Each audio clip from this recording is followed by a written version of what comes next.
Hey everybody, it's me again, crying. This cancer rising, right? We're so sensitive, very emotional, but haven't cried in a while actually. And for those who know, like, that I'm into numerology, I do numerology readings. I did one on myself because, I've been really focused on studying other people's numbers so I can type up an 8 to 9 page report for them.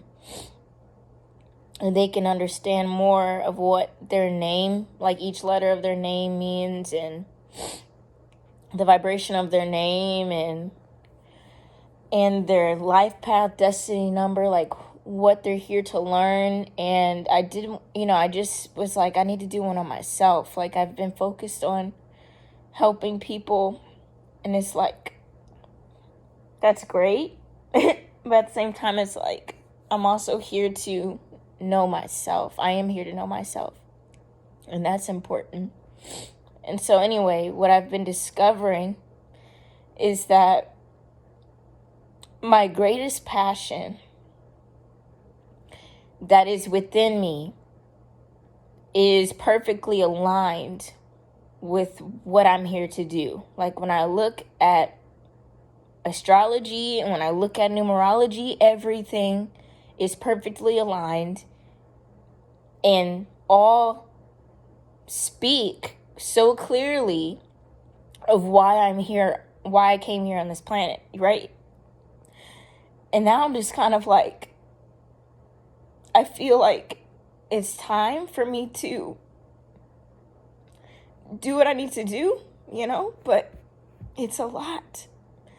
Like, being a life path number 1, for those who know about anything about numerology, life path number 1, which is my destiny number, is basically like me stepping up into my leadership role. And my other numbers and my name all echo me doing something really big for humanity. And that's what I'm most passionate about. But sometimes being a life path number 1 is really difficult. And I'm not saying it's more difficult than any other number, because everybody has their challenges. And I understand that. I understand that. And I understand that. It's just like, being a life path number 1, like, you feel so heavily burdened by the world because, like, we're here to be trailblazers and pioneers. And a lot of times it gets heavy, because it's like, okay, I know, like, what I'm here to do. It's just like, how? How? And I know that I'm not in charge of the how. That's the divine's job. I just know what I'm here to do. But the how and the when, that's out of my control. And that's perfectly fine. It's just like, being life path number 1, I feel very alone. Or maybe you don't know. I feel very alone. I know that I'm not alone, theoretically speaking, because I have felt the true essence of oneness, like being a part of the collective. That's a fact. It's not just something that I have felt. It is a fact. Science is uncovering how we are all connected. But I know this on a spiritual level, right? So one of the downfalls of being a life path number 1 is that feeling of isolation, because we are the hermit. Like, we go into hiding for a period of time.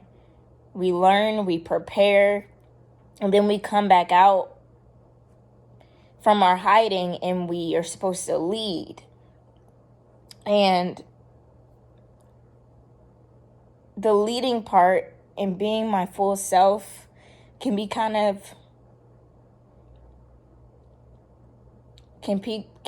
daunting sometimes, because, I've noticed a cycle in my life so far. I'm only 24, but I've been through a lot in this lifetime where I've stepped up and I've been myself, right? And then it's like there's a lot of opposition and there's a lot of resistance from other people. And it's not me trying to convince them to accept me. It's just like me going out and going forth and leading and pioneering a path, a new path, it is a lot of responsibility, because I feel alone because a lot of people are not up for what you're doing at first because it's out of the norm, it's out of the box. And so it takes a lot of courage, and it takes a lot of independence and confidence to just keep going, no matter the reaction, no matter the response, right? And I'm so passionate about seeing the world thrive. And the means to get there is going to take a lot of people individually undoing the programming of their mind. And I am doing that for myself, right?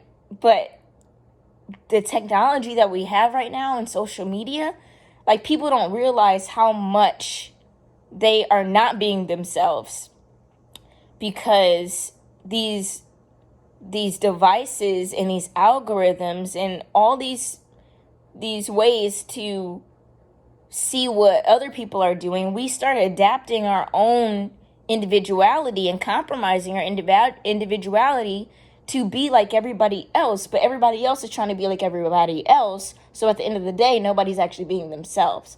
And as life path number 1, we strive when we are promoting individuality. And the way that these algorithms and this technology is set up is for people to not be that. And then that frustrates me, because I just want to encourage people to be themselves, but then it's like it's not really registering with people. And so I'm like, am I even helping people? Like, when I come on YouTube, or when I say what I have to say elsewhere, it's like I just question, am I making an impact? If people are not freeing their minds on their own. And I've noticed a pattern where, like, I've been kind of like years ahead of like a mainstream shift, and that's why I feel very isolated, because right now, as I'm advocating for mushrooms and people really tapping into their divine self and deconstructing the belief systems that we were all forced with, we literally were given beliefs. We were put into a system before we could even figure out who we are. We were told to believe in certain religions without even asking questions. So as we are 1, 2, 3, 4, 5, 6, and 7 years old, that part of our life, we are in a theta brainwave state, which means we are basically in a hypnotic state the first 7 years of our life. You can look this up. And think about how much programming is happening on that level. But now with technology, it's becoming even more extreme, and people aren't realizing the power that they have within them. And so the work that I do, which you might have seen a glimpse of it, but that's not me being my full self. It's not, because I've been trying to, like, I guess, water my expression down a little bit, because I can come off as very, like, strong and fiery. And especially when that's coming from a woman, people aren't with that, And I've just felt very suppressed. And just me stepping into being my full self, I have to be willing to face the cost. And that might be people not connecting with me right now. Maybe they might connect with what I say 5 years from now. And that feeling of loneliness is hurtful. Like, it really hurts. It really sucks. But at the same time, I just have to keep going. But yeah, I just realized that I'm always trying to encourage other people, but it's like I need to encourage myself. And yeah. I guess I'm going to speak on my podcast. I'm going to start a podcast because, I don't know, YouTube, I feel like a lot of people want to be entertained on here. And I have a lot to say. And editing videos takes a lot of my energy when I can just be like, boom, birthing out raw messages. This is what I think. This is what I feel. People can take it or leave it. And I don't have to deal with the numbers and the responses like, oh, I know that this message isn't really clicking with people, or this message is clicking with people. Like, I don't want to worry about that. I don't want to think about what other people are thinking about me. I just want to show up, be myself, say what I have to say, and live my life, period, So, I don't know. This is just me kind of venting. That's all. I guess this is a vlog. I'm not trying to teach anything in this. It's just, I'm just finding my way. And I know a lot of people like seeing me joke around and be happy. I am happy. It's just, today is just one of those days where I feel that weight of being a life path number one, and knowing that I might have to feel unaccepted or misunderstood for some time, but I have to do what I came here to do.